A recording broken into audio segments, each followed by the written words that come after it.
నా సబ్స్క్రైబర్స్‌కు ఈ వీడియో చూస్తున్న మీకు థాంక్స్ చెప్పుకుంటూ ఈ కథని స్టార్ట్ చేస్తున్నాను. Hi friends! ఈరోజు మనం ఈ వీడియోలో ఎక్స్‌ప్లెయిన్ చేసుకోబోయే మూవీ పేరు 'the last man'. Alan Gold ఈ ప్రపంచంలో మిగిలిపోయిన ఏకైక వ్యక్తి ఇతనే అన్నట్లు మనకి ఈ మూవీ స్టార్టింగ్ లో చూపిస్తారు. ఇతని చేతిలో ఓ టేప్ రికార్డర్ ఉంటుంది. అతను టేప్ రికార్డ్ చేస్తూ ఇలా అంటాడు: ఈ ప్రపంచం నాశనం అవడానికి అసలు కారణం ప్రేమ లేకపోవడం. ఎవరికో ప్రేమ దొరకలేదు. అందుకే వాళ్ళు ఇలా ప్రతీకారం తీర్చుకున్నారు అంటూ అతను ఆ టేప్ ని రికార్డ్ చేస్తూ ఉంటాడు. ఈ ఆలన్ అనేవాడు ఒక ఆంథ్రోపాలజీ స్టూడెంట్. ఇతను బ్రెజిల్ అడవుల్లో ఉన్న చటాబీ అనే గిరిజన తెగపైన పరిశోధనలు చేస్తూ ఉంటాడు. వాళ్ళు చాలా ప్రిమిటివ్. ఈ చటాబీ తెగ ప్రత్యేకత ఏంటంటే వీళ్ళు అత్యంత పేదవాళ్ళు. ఎటువంటి హింస లేని జీవితాన్ని గడుపుతూ ఉంటారు. 4000 సంవత్సరాలుగా బతుకున్న సంస్కృతి వీళ్ళది. ఎవరితోనైనా మనం మరీ దగ్గరగా ఎమోషనల్ గా అటాచ్ అయిపోతే అదే నేను ఒక రోజు నాశనం చేసేస్తుంది అనే డిటాచ్మెంట్ మనస్తత్వం కలిగిన వాళ్ళు వీళ్ళు. అయితే ఇదంతా ఈ అలాన్ గడి ఎందుకు రికార్డ్ చేస్తున్నాడంటే ఇప్పుడు వీడు తనకు తానుగా ఓ పెద్ద గురువులా ఫీల్ అయిపోతున్నాడు. ఈ వీడియో టేప్ లో తన థాట్స్ ని రికార్డ్ చేస్తూ ఉంటాడు. మానవ జాతి ఎందుకు నాశనమైందో ఎక్స్ప్లెయిన్ చేయాలని చూస్తాడు.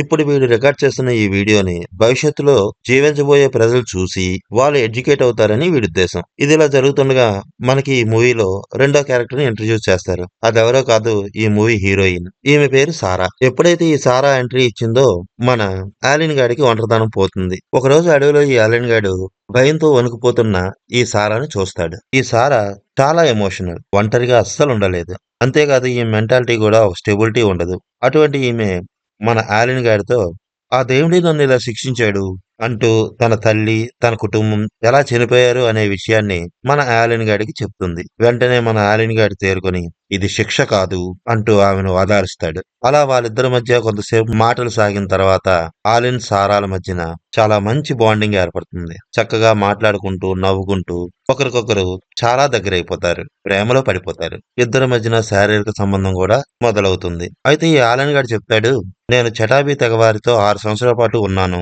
వాళ్ళు నేను చాలా స్టడీ చేశాను. అంతేకాదు నేను కూడా వాళ్ళలాగే డిటాచ్మెంట్ ని నేర్చుకున్నాను అని అంటాడు. కానీ ఇతని ప్రవర్తన గాని మనం క్లియర్ గా గమనిస్తే వీడు అసలు డిటాచ్డే కాదు. వీడొక కంట్రోల్ ఫీక్. నగరంలో ఉండలేక ఈ అడవిలో ఒంటరిగా జీవిస్తున్నాడు. విజల్స్ వేసుకుంటూ మ్యూజిక్ ప్లే చేసుకుంటూ తన ఒంటరితనాన్ని కప్పిపుచ్చుకుంటున్నాడు. అంతేకాదు వీడికి ఒంటరితనం వల్ల అతని డిప్రెషన్, పిచ్చి ఆలోచనలను వీడియో రికార్డ్ చేస్తూ ఉంటాడు. ఎప్పుడైతే వీడికి సారా దొరికిందో నా ఒంటరితనం పోయింది, మా ఇద్దరి మధ్యన ప్రేమ మొదలైంది, ఇంకా నా లైఫ్ సెట్ అయిపోయింది, ఈ ప్రపంచంలో నేనే చివరి మంచి మనిషిని అంటూ తెగ ఫీల్ అయిపోతూ ఉంటాడు. కానీ సారా మాత్రం ఎమోషనల్లీ వీక్. ఇలాంటి వీళ్ళిద్దరి మధ్యలోనికి ఇప్పుడు మరొక క్యారెక్టర్ ఎంటర్ అయింది. అతనే రాఫెల్. ఈ మూవీకి గేమ్ చేంజర్ కూడా ఇతనే. ఇతను ఫిజికల్లీ స్ట్రాంగ్. అంతేకాదు ప్రాక్టికల్ థింకర్. ప్రతి విషయంలోనూ ఈ ఆలిన్ గడి కన్నా బాగా ఆలోచిస్తాడు. ఇక్కడి నుంచి ఈ కథ ట్రయాంగులర్ లవ్ స్టోరీగా మారిపోతుంది. ఈ సారా మెల్లమెల్లగా రాఫెల్ గడికి దగ్గరవడం మొదలెడుతుంది. దాంతో ఈ ఆలిన్ గడికి లోపల జలస్ మొదలవుతుంది. ఇన్సెక్యూర్ గా ఫీల్ అవుతాడు. సుపీరియారిటీ కాంప్లెక్స్ కూడా పెరిగిపోతుంది. కానీ బయటికి మాత్రం నేను డిటాచ్డ్, మెచ్యూర్డ్ అని ఫోర్స్ కొడుతూ ఉంటాడు. సీక్రెట్ కెమెరాలు పెట్టి సారా రాఫెల్ ని స్పై చేస్తాడు.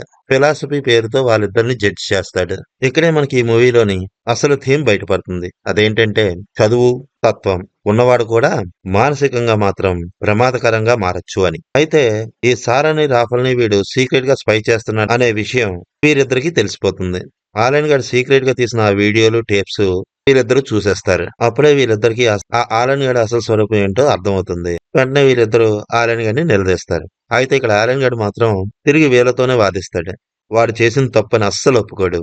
తిరిగి వాడే విక్టిమ్ లా ఫీల్ అయిపోతూ ఉంటాడు. చివరికి ఆలిన్ గడు వాళ్ళిద్దరి మీద దాడి చేసేంత దగ్గరగా వెళ్తాడు గాని వాళ్ళిద్దరిని భయపెట్టి అక్కడి నుంచి పంపించేస్తాడు. వాడు మాత్రం ఈ ప్రపంచాన్ని కాపాడేది నేనే అనే ఫీలింగ్ లో అలా బ్రతికేస్తూ ఉంటాడు. చివరికి ఈ ఆలిన్ గడు ఒంటరిగానే మిగిలిపోతాడు. అయినా కూడా మళ్ళీ వీడియో టేప్ రికార్డ్ చేస్తూ ఇలా చెప్తాడు, మనకు మనం లిమిట్స్ పెట్టుకోవాలి, మనం ప్రైవసీని గౌరవించాలి, అంతేకాదు మనకు డీసెన్సీ కూడా చాలా అవసరం అంటూ.